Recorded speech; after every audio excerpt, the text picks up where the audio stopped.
حضرت ابو ہریرہ رضی اللہ تعالیٰ عنہ ارشاد فرماتے ہیں کہ وکلنی رسول اللہ صلی اللہ علیہ وسلم بحفظ زکوٰۃ رمضان، اللہ کے حبیب نے مجھے رمضان کی زکوٰۃ کا جو مال آیا تھا اس پہ نگران مقرر فرمایا کہ تم نے اس پہ پیر دینا ہے۔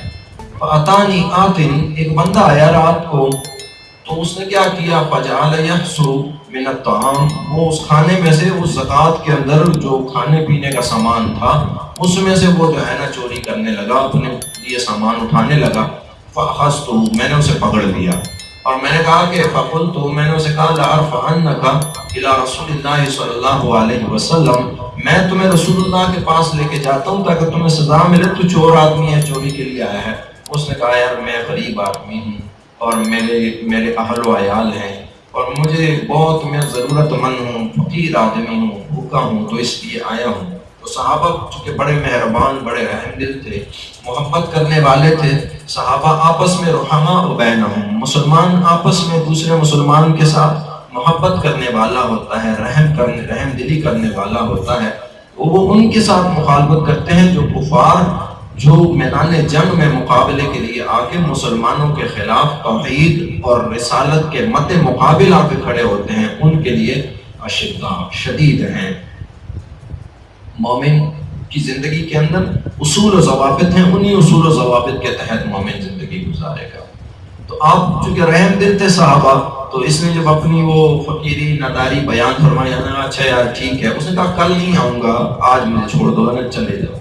وہ چلا گیا۔ اب جب دوسرا دن ہوا، صبح ہوئی، تو ابو ہریرہ رضی اللہ تعالیٰ عنہ فرماتے ہیں کہ میں مسجد نبوی میں اپنے حبیب کے بارگاہ میں جب پہنچا تو میں نے ابھی کچھ ذکر نہیں کیا تھا، میرے حبیب نے فرمایا یا ابا ہریرہ، اے ابو ہریرہ، ما فعل اسیرک البارحہ، وہ کل رات کو جو تمہارا قیدی آیا تھا، وہ چور آیا تھا، اس کے ساتھ کیا معاملہ ہوا؟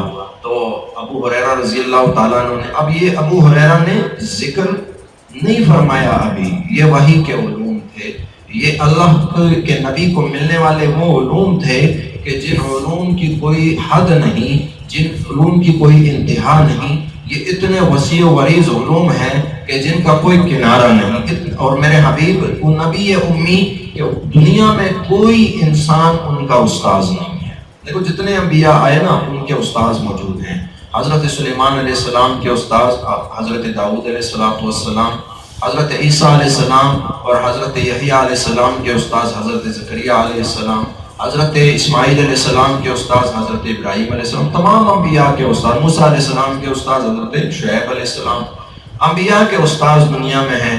لیکن میرے نبی کے علوم یہ الوہی علوم ہیں، اللہ کی طرف سے ڈائریکٹ ملنے والے علوم ہیں، ڈائریکٹ ملنے والے علوم اللہ کی طرف سے۔ دنیا کا کوئی انسان اللہ کے میرے حبیب کے اوپر احسان نہیں جتا سکتا، کیونکہ اللہ نے اپنے حبیب کو، میرے اور آپ کے آقا علیہ السلام کو محض اپنے لیے چنا۔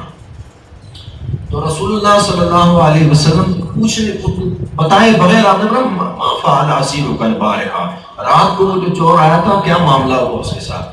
تو حضرت ابو ہریرہ عرض کرنے لگے یا رسول اللہ، وہ آیا تو اس نے تو اپنی فقیری ناداری بیان کی تو میں نے چھوڑ دیا اسے۔ آپ نے فرمایا وہ پھر آئے گا رات۔ اب ابو ہریرہ کو یقین تھا، تو ابو ہریرہ چوکیداری میں بیٹھ گئے، رات کو وہ بندہ دوبارہ آیا۔ آپ نے پھر اس کو پکڑ لیا۔ ابو ہریرہ نے فرمایا کہ مجھے پتا تھا تو دوبارہ آئے گا، کیونکہ میرے حبیب نے فرمایا تھا تو رات کو پھر آئے گا، تو میں نے کل میرے ساتھ وعدہ کیا، قول و قرار کیا، تو پھر بھی آج ٹپکا یہاں پر۔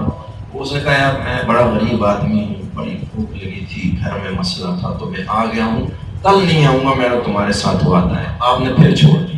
دوسرا دن صبح جب ہوا، مسجد نبوی پہنچے ابو ہریرہ، میرے حبیب نے پھر فرمایا کہ ما فعل اسیرک البارحہ، وہ جو تیرا قیدی تھا رات کو پھر کیا ہوا؟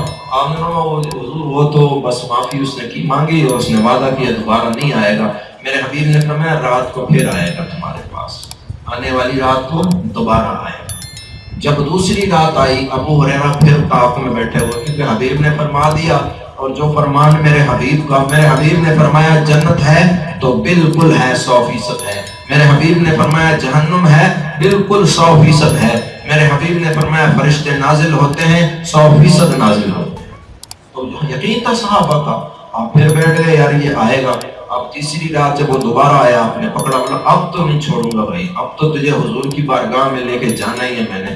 اس نے کہا بات سنو، اگر آج تم مجھے چھوڑ دو تو میں تجھے ایک ایسا کلام بتاتا ہوں کہ اگر تم اسے رات کو پڑھ لو بستر پہ جاتے وقت تو صبح تک اللہ کی طرف سے تمہارے لیے حفاظتی نظام ہوگا، تمہارے گرد پہرے ہوں گے اور شیطان تمہارے قریب نہیں آئے گا، دنیا کا شر تمہارے خلاف نہیں آ سکے گا، تم اگر اس آیت کو پڑھ لو۔ اور وہ آیت ہے اللہ لا الہ الا هو الحی القیوم لا تأخذہ سنۃ ولا نوم۔ یہ آیت الکرسی، آیت الکرسی، اس کے اندر اللہ نے حفاظت کا نظام پوشیدہ فرمایا۔